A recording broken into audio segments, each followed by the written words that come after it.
The danger of the past was that men became slaves. The danger of the future is that men may become robots. Eric from the Sane Society. Have you noticed it? People don't feel the same anymore. The way they look at you, the way they carry themselves, the way their spirit shines or doesn't shine. It's like a great shift has passed through humanity.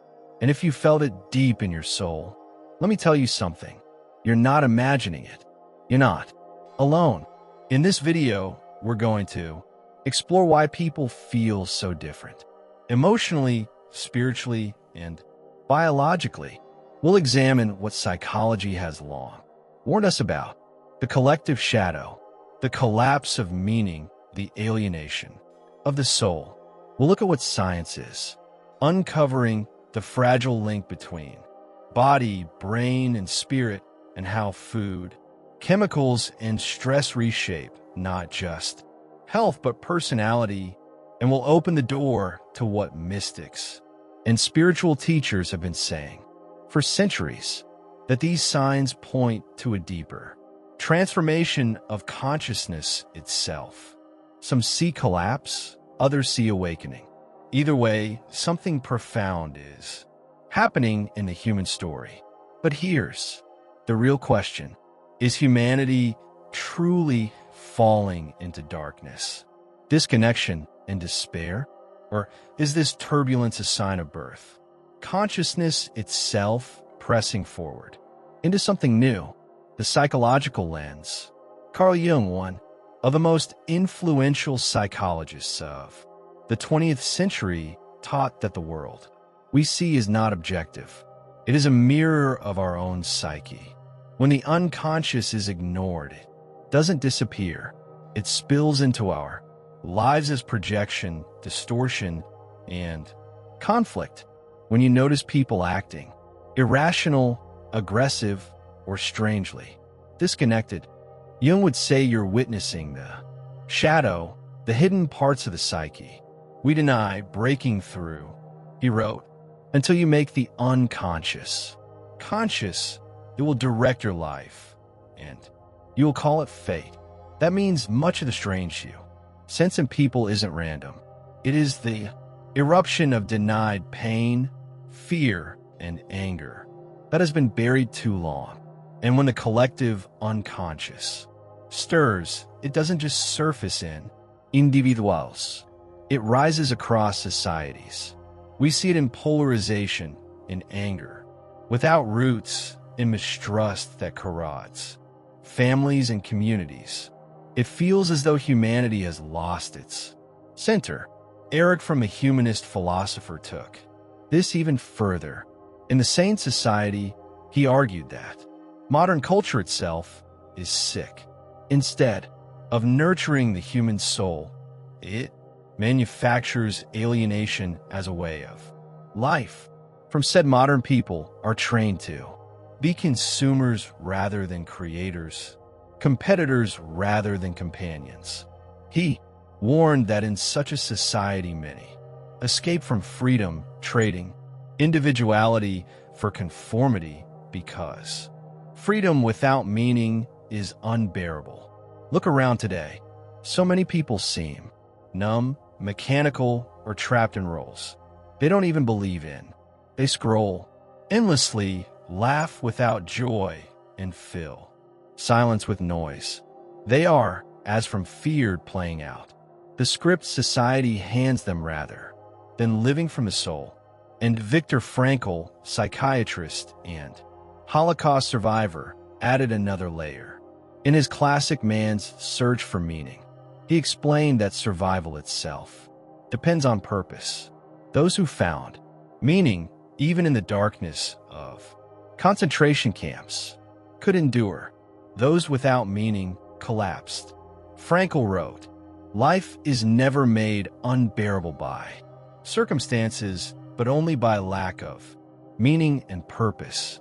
If you feel that people are more restless, impatient, or even hostile today, it may be exactly what Frankl described: a crisis of meaning. When people no longer know why they live, their behavior becomes strange, erratic, even dangerous. But psychology only explains part of the picture. Let's go deeper. The biological lens. Modern science is uncovering truths that mystics whispered long ago. The body and soul are not separate. The gut-brain axis, one of the most studied systems in neuroscience, shows that billions of bacteria in the intestines produce neurotransmitters like serotonin and dopamine. These chemicals regulate not just digestion, but mood, clarity, even compassion. When that ecosystem is disrupted by processed foods, pesticides, alcohol, and antibiotics, people don't just get sick. They lose emotional balance. They become quicker to anger, slower to forgive, less capable of joy.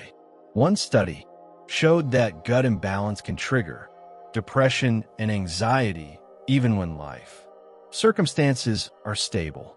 Another showed that violence and impulsivity rise when serotonin production collapses.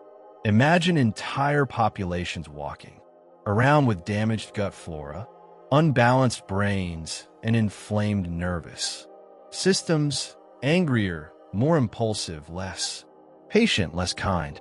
Suddenly the strangeness you feel in people becomes more than spiritual intuition. It becomes biological fact. Paracelsus, the Renaissance mystic, physician, foresaw this centuries ago. The body and spirit are one. Poison one, you poison both. Look at today's epidemics of chronic illness, autoimmune disorders, mood disorders. These are not just medical problems. They are signals of a poisoned inner ecosystem mirrored outward in personality and society.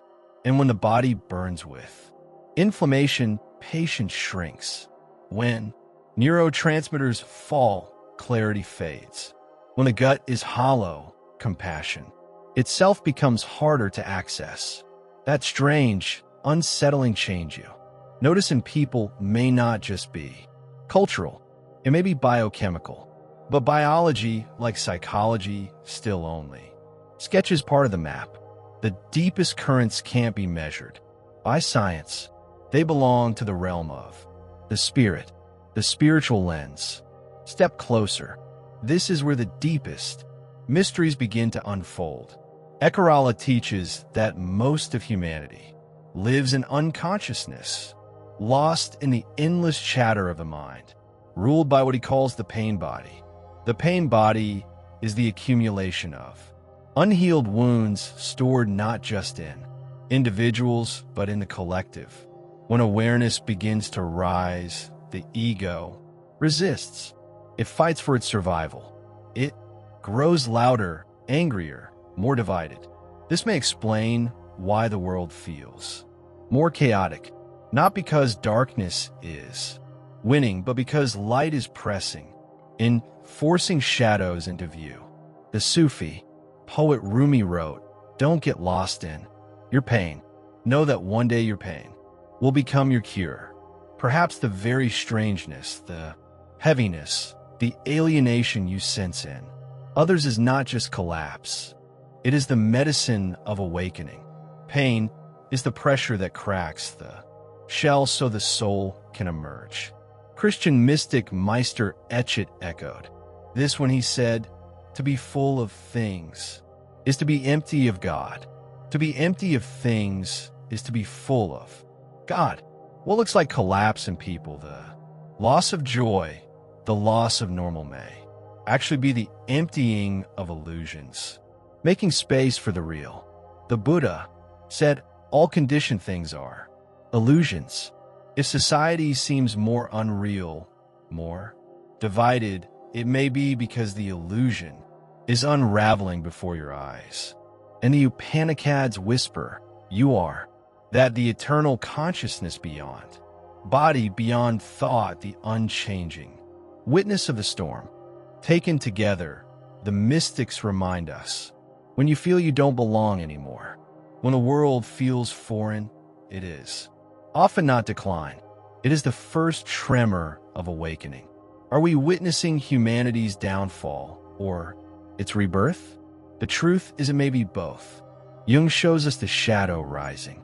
Fromm shows us the sickness of culture. Frankl shows us the cost of lost meaning. Science shows us the body unraveling, and the mystics show us the soul being reborn through fire. Everything is connected.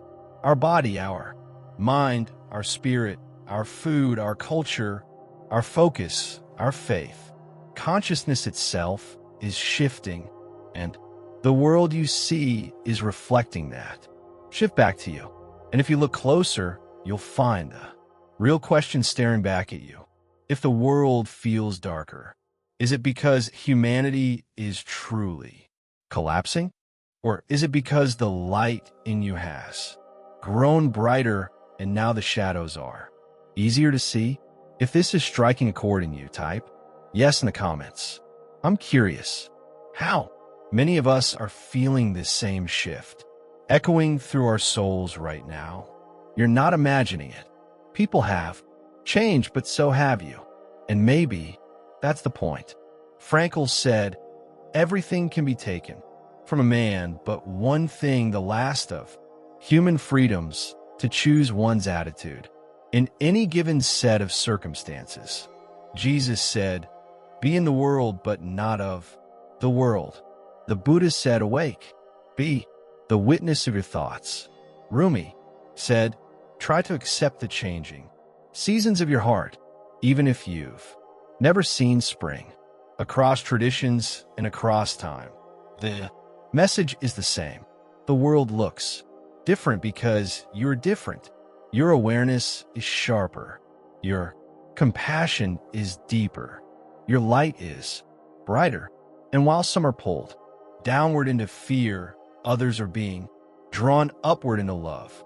That's why it feels like two worlds, because it is one fading away, one being born. If this message stirred something in you, tap the thumbs up. That one simple click doesn't just show love. It helps unlock this message for countless others who are searching for the same truth.